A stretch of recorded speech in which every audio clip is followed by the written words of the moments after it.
நீ எடுக்கிற முயற்சிகள் தவறலாம். உன்னோட விடாமுயற்சி என்னைக்குமே தவறக்கூடாது. நீ எப்பவுமே விடாம எடுக்கிற முயற்சிகள், செய்துட்டு இருக்கிற முயற்சிகள் வந்து தவறவே கூடாதுன்ட்டு.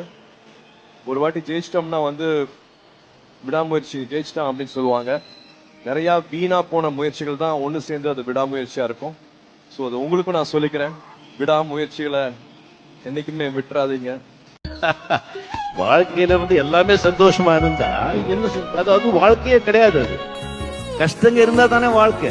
இன்பத்தையே நினைச்சிட்டு போயிட்டு இருந்தா அது வாழ்க்கையே கிடையாது, கசந்துடும். துன்பங்க இருக்கோ இருந்துதான் ஆகணும். அதுக்காக துன்பத்தை தேடி போக வேண்டாம். பட் வந்தா ரொம்ப நொந்து போக வேண்டாம். ஆண்டவா இருக்கா, நல்லவங்க வாழ்வாங்க. கொஞ்சம் நேரம் ஆகும், அவ்வளவுதான்.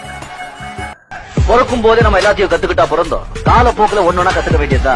மனுஷனால சாதிக்க முடியாத எதுவுமே கிடையாது. குறி வச்சு அடிச்சா காக்காவையும் அடிக்கலாம், மனசு வச்சு அடிச்சா கடவுளையும் அடையாது. எல்லோருக்கும் ஜெயிக்கிற காலம் வரும்.